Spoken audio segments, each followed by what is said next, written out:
Greetings. Welcome back to my late night spook show here in the Horror Metal channel. I'm a Hellhound, and, well, I got my Judas Priest tickets for, gonna go see a Judas Priest concert in, October. It's gonna be a long drive, but it'll be worth it. It'll be totally worth it. Can't wait to go see them. October 24th, Judas Priest. Can't freaking wait. It's gonna be awesome, because they put on a hell of a show. As I said, very long trip, but well worth it. Because, hell yeah, it's going to be kick-ass. Anyway, you guys ready for another album review? I haven't done an album review in a while. Let's see. Both Eddies are ready. Trooper Eddie and, from Peace of Mind, and Pharaoh Eddie from Power Slave, Iron Maiden. Yep, they're ready, so... And Vic Rattlehead from Megadeth is ready. You know, the piece sells, but who's buying version. Yep, they're all ready, so I'm ready too. But what album should we review? So, the first three albums that were reviewed on this channel were South of Heaven by Slayer, Killers by Iron Maiden, and The Wretched Spawn by Cannibal Corpse. So I privated those three videos because they sucked, and I was going to redo one of those, but... Instead, I am going to do a Cannibal Corpse album, but I'm not going to do a Wretched Spawn this time. I might redo that one later on. I decided to go ahead and do my favorite Cannibal Corpse album, Tomb of the Mutilated. Getting tongue-tied, sorry. Tomb of the Mutilated by Cannibal Corpse, what we're going to review today. This is very likely my favorite Cannibal Corpse album, like I said. Definitely my favorite of the Chris Barnes era, anyway. It's freaking amazing. Just a death metal masterpiece in every way. And, let's, go ahead and find out why. This is, of course, is the one that has Hammer Smashed Face on it, which is very likely their most popular, most well-known song. And it's still great to this day. I'm still not sick of it. I think it's awesome. It has some of my favorite riffs ever. It's actually the ringtone on my phone as well. And I still haven't got tired of it, even though I, hear it every time somebody calls me.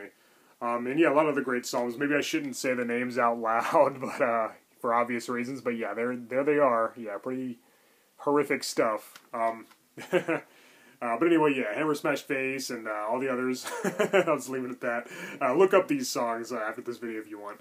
Because, they're awesome. Of course, this is back when they had Chris Barnes. They only did one more album with him after this, The Bleeding, and then he left. This is their final album with the guitarist Bob Rousset.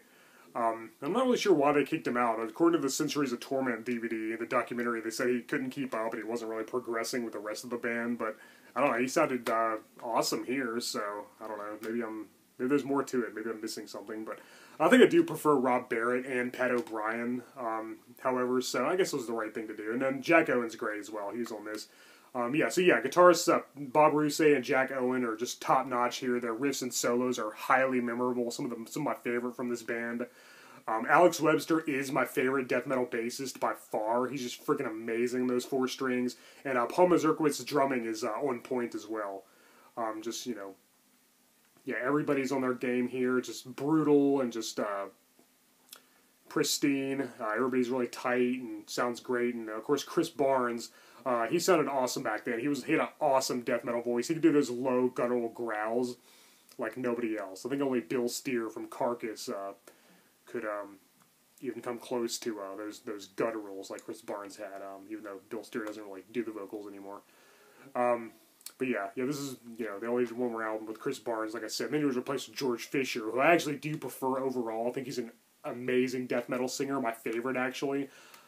But he doesn't quite go quite as low as Chris Barnes did. And also, Chris Barnes wrote the majority of the lyrics as well. After he left, it was mostly Alex Webster and Paul Mazurkowicz and Jack when he was still in the band, and Rob. George Fisher didn't really write his own lyrics. Chris Barnes was really sick in the head, and their lyrics were a lot more graphic and gruesome back then, too. They're still very, very demented and twisted and very disturbing and shocking, which is, I wouldn't have it any other way. After Chris left, they weren't quite as brutal anymore. They're just, back then they were very, very gory and just very, very out there. You know, his lyrics are way more disturbing than anything I've ever seen in any horror movie. That's how that's how gruesome they are. Yeah, it's freaking awesome. Because, you know, there's all kinds of just disgusting, highly immoral stuff. You know, there's not just murder, but there's, you know, rape and necrophilia and cannibalism and dismemberment and just all sorts of shocking material, which, like I said, is worse than any horror movie I've seen. Maybe there's one out there that is worse, but not that I've come across quite yet. And I've seen a lot of horror movies, obviously, so... But yeah, I love the horror movie inspired lyrics. I love their brutal, shocking way of playing. This was the first death metal band I ever heard, and it was the one that got me into the genre. The first album I ever bought with them was Eaten Back to Life, their debut from 1990. This one quickly became my favorite. Released in 1992 and produced by Scott Burns. Yeah, all the performers are on point. The production's great. Everything sounds good. Yeah, it has a lot of my favorite songs from the band. I really have nothing bad to say about this album. I think it's a death metal masterpiece from front to back. It's just excellent. So I highly recommend it. If you haven't already heard it, definitely check it out. And yeah, once again, those are the song titles. And there they are: Chris Barnes, Bob Rusey, Alex Webster, my favorite death metal bassist, Jack Owen, and Paul Mazurkiewicz. Really talented guys. And yeah, after Chris Barnes left, you know, I feel like the lyrics were still very, very interesting, but not quite as brutal. And also, some of their riffs weren't quite as memorable or intricate as some of their early material. But I still love both incarnations of the band, the Chris Barnes fronted version and the George Fisher fronted version. My favorite album with George Fisher is probably either Wretched Spawn or The Gore Obsessed. And Kill was also pretty good, and Torture. And I like their three most recent ones as well. So, you know, Skeletal Domain and Right Before Black and Violence Unimagined and all that. They're pretty good. But this is their best one with Barnes. So yeah, check it out. Losing my mind over here. Tomb of the Mutilated by Cannibal Corpse. Frickin' slays. Death metal at its finest. Go buy it right now. Alright guys, thank you for watching my review. I'm Hellhound. I think I'm going to go rock out to this album right now. I need to get it on vinyl. The only Cannibal Corpse albums that I have on vinyl are Gore Obsessed and Wretched Spawn. I don't have any of the Barnes era recordings on vinyl record yet. But I need to change that very soon. I know, I'm weird.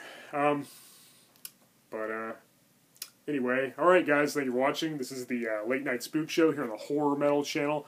Stay tuned for a very special announcement coming soon on the channel. It's going to be a very exciting special guest next month. So I'll reveal the full story once I have all the info and have a set date scheduled and all that. I think it's going to be very exciting. I think it's going to be really cool. So like I said, stay tuned for that. Yeah, exciting announcement coming from the Late Night Spook Show here on the Horror Metal channel. I'm Hellhound. Thank you for watching my show. Later.